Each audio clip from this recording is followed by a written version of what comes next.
Food security کے حوالے سے دن منایا جا رہا ہے، اور پاکستان میں ہم دیکھیں گے کہ مختلف اسٹریٹاز آف سوسائٹی کے ساتھ ساتھ فوڈ سیکیورٹی کا جو کانسیپٹ ہے نا وہ چینج ہو جاتا ہے. وڈی انگلش اسٹریٹاز آف سوسائٹی اسٹیٹس پڑھیے نا. اچھا اس لیے تو خیر اس کا مطلب ہی بتا دینا مجھ جیسے نااہل لوگوں کے لیے، طبقات کے لیے. ہاں ٹھیک ہے.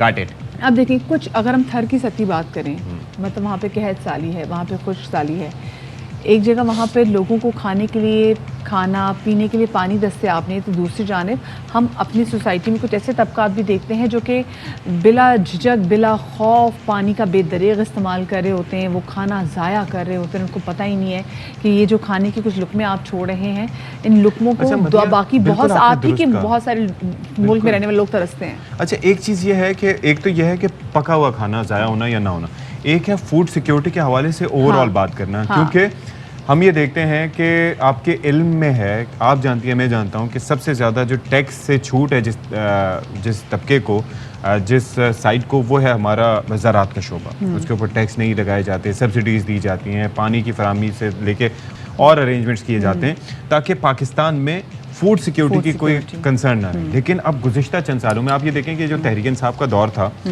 اس کے اندر ہم نے دیکھا کہ پہلی بار 10 سال کے عرصے کے بعد ہمیں گندم امپورٹ کرنی پڑی. بمپر کراپس کے باوجود ہم دعوے کرتے ہیں اور اس کے باوجود جو کموڈیٹیز کی جو پرائسز ہیں وہ نیچے نہیں آتی. آٹا مہنگے سے مہنگا، 15 سے 20 روپے کی روٹی جہاں پر مل رہی ہو، یعنی کہ جو بیسک گندم تو بنیادی چیز ہے.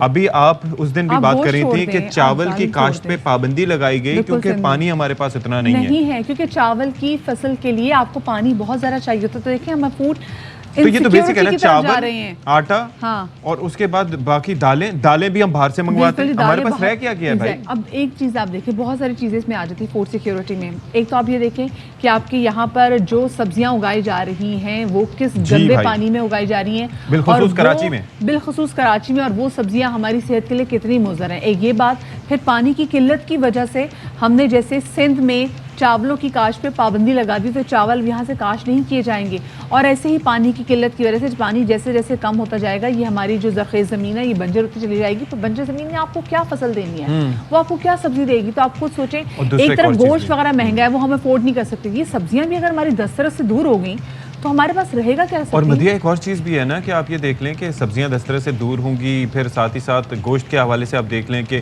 وہاں پر کیا مسئلے مسائل ہیں. وہاں پر بھی آپ دیکھ لیں کہ قیمتیں انجیکشن والا گوشت، پریشر والا گوشت، یہ اس کے علاوہ اگر آپ افورڈ بھی کر سکتے ہیں تو مطلب آپ یہ دیکھ لیں کہ جہاں دیکھیں ہر سو آپ کو مطلب اینڈ آف دا ٹنل شاید کوئی نظر آ جائے لیکن نہیں ہے. اچھا اس کے بعد جو کھانے پک رہے ہیں ہوٹلوں وغیرہ پہ آپ دیکھ رہے ہیں رش ہے، وہاں پر طرح طرح کے ایشوز ہمیں دیکھنے میں آتے ہیں.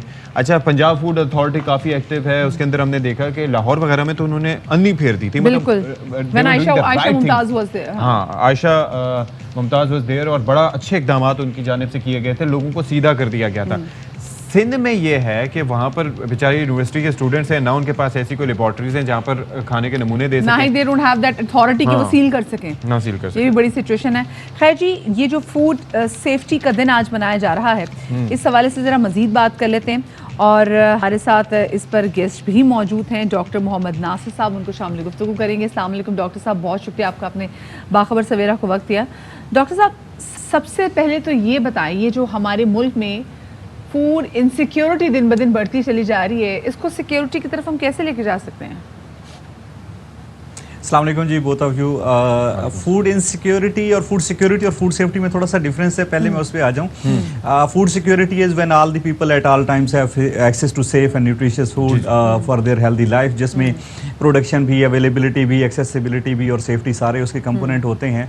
آج جو دن منایا جا رہا ہے وہ ورلڈ فوڈ سیفٹی کا منایا جا رہا ہے. سو فوڈ سیفٹی جیسے جیسے ہماری جی food safety is part of food security. جی سو ہم نارملی کہتے ہیں کہ no food is nutritious until safe. जितना मर्जी अच्छा फूड खा लें, अगर वो सेफ नहीं है तो आपको डिजीज काज करेगा, तो ये is a part of problem, not part of solution.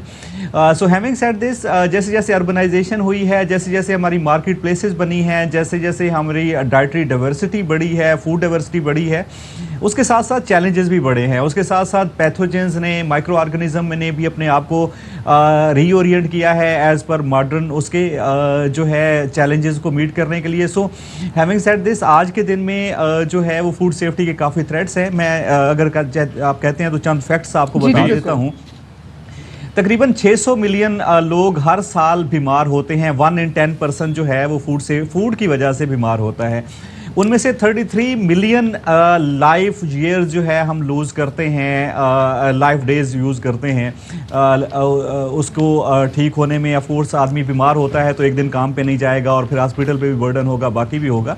तकरीबन हमारे जैसे मुल्कों में, लो एंड मिडिल इनकम कंट्रीज़ में, हम कोई 110 बिलियन US$ का नुकसान करते हैं, either in terms of health और जो है उसकी कास्ट जो होती है, या जो हम लाइफ डेज वर्क प्लेस पे मिस करते हैं।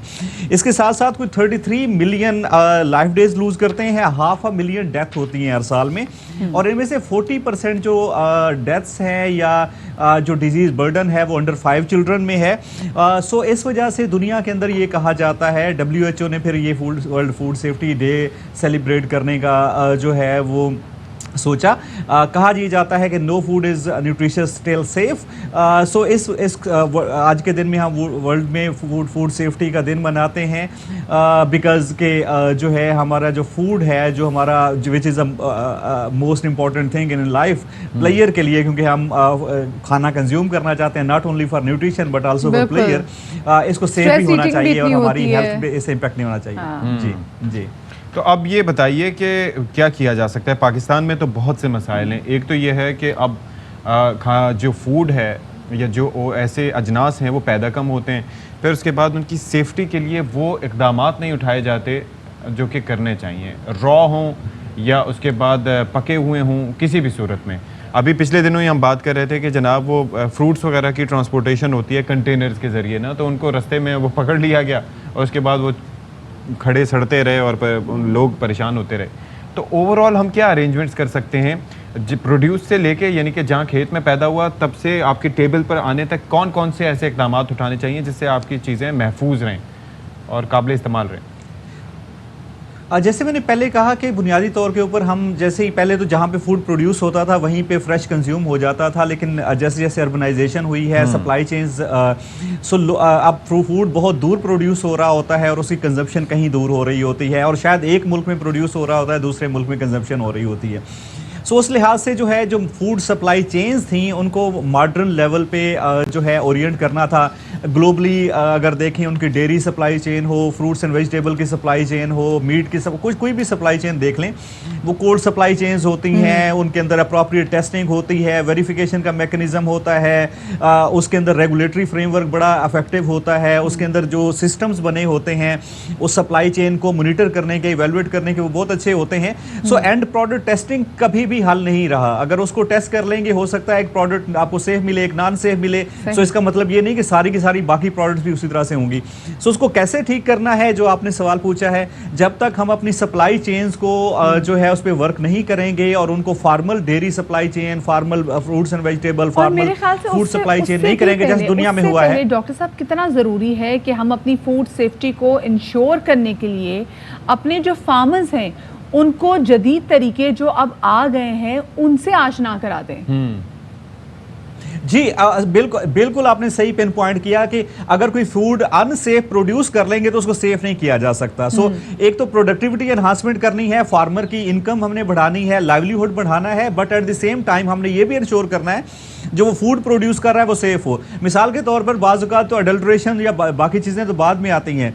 अगर मिसाल के तौर पर एनिमल की फीड के अंदर जो है वो अफ्लाटॉक्सिन्स हैं तो वो अफ्लाटॉक्सिन वाला दूध देगा। अगर उसकी डाइट के अंदर जो है फीड के अंदर हैवी मेटल्स हैं ज़्यादा हैं, पानी में हैवी मेटल ज़्यादा हैं तो वो सिक्रीट हो जाएंगे मिल्क में। अगर वो ऐसे कॉटन बेल्ट एरिया में है जहाँ पे पेस्टिसाइड का बहुत ज़्यादा यूज़ हो जाता है तो पेस्टिसाइड रेजिड्यूज उसके मिल्क में आ जाएंगे। इसी तरह से अगर वो एंटीबायोटिक्स ज़्यादा लगते हैं एनिमल्स को तो एंटीबायोटिक रेजिड्यूज आ जाएंगे। सो मिल्क प्रोड्यूस जो है वो भी सेफ होना चाहिए और फिर सब्सिक्वेंट, तो अगर वो सेफ प्रोड्यूस ही नहीं होगा तो आगे जो है सेफ हो ही नहीं सकता। तो आपने बिल्कुल राइटली मेंशन किया कि पहला काम तो हमें ये करना है कि फूड को सेफ प्रोड्यूस करना है, फिर उसको कंज्यूमर टेबल तक सेफली कैसे पहुंचाना है वो सप्लाई चेन्स का काम है। सही, ठीक है, बहुत शुक्रिया जी। डॉक्टर मोहम्मद नासिर साहब हमारे साथ मौजूद थे। आज वर्ल्ड फूड सेफ्टी के हवाले से दिन मनाया जा रहा था और इस हवाले से गुफ्तगू भी की जा रही थी।